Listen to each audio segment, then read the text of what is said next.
From his towering black suit to his menacing presence, Darth Vader is arguably one of the most iconic sci-fi villains of all time. So let's talk about how he's evolved over the past 4 decades. Starting with A New Hope. Of course, who can forget Vader's very first appearance in Star Wars? I mean, it's only fitting for an incredible villain like Vader to instantly make an impact. And that's exactly what he did. Right in the first few opening minutes of Episode 4, we see this massive, dark figure emerge out of the smoke on Leia's ship, and from that point, it's established. You don't want to mess with this guy. Everything from the black armor to the way he walks feels mechanical and sinister. Not to mention, he's also got this attitude about him while talking to the princess that he's not here to mess around and isn't gonna be sassed with. Seriously, the dude just goes ahead and kills his former master in like 10 seconds later in the movie. He is the ultimate bad guy. As for the costume itself, well, this is the default Vader suit, isn't it? Like, those classic see-through lenses alone are worth paying close attention to. But of course, being the first rendition of Vader, it wasn't perfect. For that, we might have to come to the modern era and check out one of the quote-unquote spin-off movies, Rogue One. Now, let me just get this out of the way. Everything about Rogue One's aesthetic and vibe is arguably unmatched. And seeing Andor has sort of solidified that fact as well, so when you put Vader into that world, you're bound to get something special. Here we see him being the most mobile he's ever been,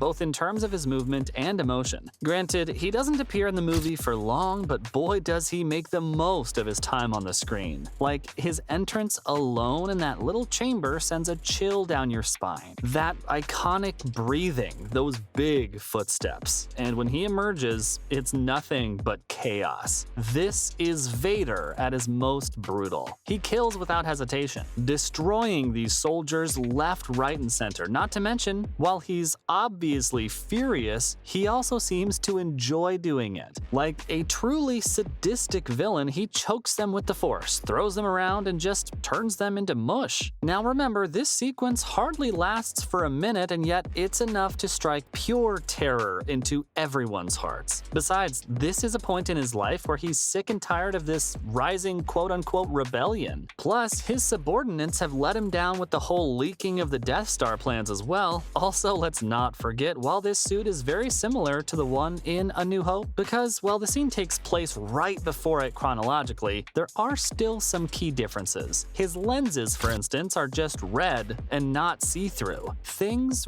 really evolve, however, when Vader moves into Empire Strikes Back. Let's be clear for a sec. This is his movie. Not only does he easily manage to defeat everyone, including his own son Luke here, but there's this inherent newness to him. His armor's shinier, the robe is a lot more understated, and the control panel is also more robotic. Not to mention, the Widow's Peak is gone and the lenses are also black. It's almost like he's at a makeover, but while his look is obviously cool, his demeanor in Empire is perhaps even more intriguing. Here we see Vader displaying emotion for the first time. He's not the big bad guy who won't take no for an answer. Instead, he tries to reason with his son and ask him to join the Empire. I mean, I don't blame him either. Like, just imagine. The dude has just spent his entire life thinking he'd killed the love of his life and doesn't have anyone he could call family, and then to suddenly discover you've got a child. Yeah, that's some heavy stuff right there. So in a way, his focus shifts from helping the Emperor rule to making an alliance with Luke and ruling the galaxy as a father-son duo. Of course, it doesn't quite work out like he wants, but right after this whole saga, Vader is thrown into the opposite situation in The Return of the Jedi. Here, he looks the same, but this time around, he's on the receiving end of the join me call. Yep, Luke wants him to return to the light side and help him destroy the Empire. Not to mention, he's also sorta even more in tune with his emotions than he was in Episode 5. After all, Well, he's realized that he's not got one child, but two,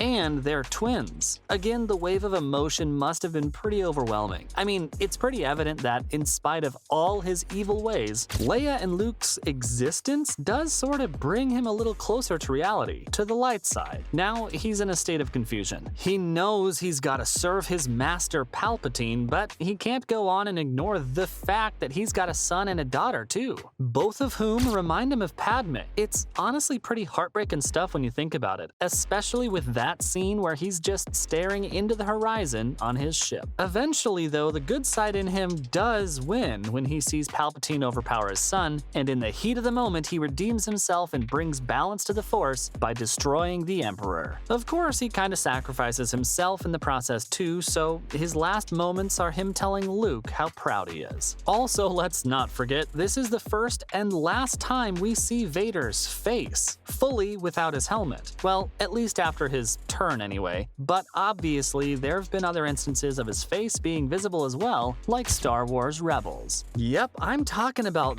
that scene with Ahsoka. Again, the range of emotions on display here is just staggering. Obviously, can't say much about his appearance because Rebels is super stylized anyway, but as far as the character is concerned, he's going all in to show that he's not Anakin Skywalker anymore. Now, if you don't know what I'm talking about, essentially during one of the final sequences of Rebels, Vader gets a part of his helmet broken, just so the right side of his face is visible through it, and guess what you see? Yep, it's his yellow Sith eye that's got nothing but anger and hatred in it. I mean, he doesn't really even remember all the good times he shared with Ahsoka and tries to attack her instead. Now, this right here is Vader at his most evil, perhaps. Unlike the OG trilogy, he doesn't know about the existence of Luke or Leia, so he absolutely despises everyone and everything. And the position of Grand Inquisitor is yours. Fail me, and you will not live to regret it. Oh, and this isn't the only instance where he's like this. After all, there is one more piece of Star Wars media that belongs to the same time period, Obi-Wan Kenobi. Yep, in this show, Vader meets his master Obi-Wan twice. The Grand Inquisitor means nothing. Kenobi is all that matters now. Is that understood? I have been watching you, third sister. First, he beats Kenobi easily since the Jedi Knight is still a bit rusty from all his years of living as a hermit, and goes on to literally stop a flying ship with the Force. The second time, however, is very similar to Rebels. Fittingly, he gets the other side of his helmet destroyed at this time, and yep, again, with the evil eyes. He tells Kenobi that Anakin is gone, and Vader is all that remains. Yeah, just like that, he ends any hope that there's still light inside him. Did you really believe I did not see it, youngling? And that, folks, is how Vader's representation in Star Wars has changed over time. Lock down the facility. If we seal them in now, they can hold out for days.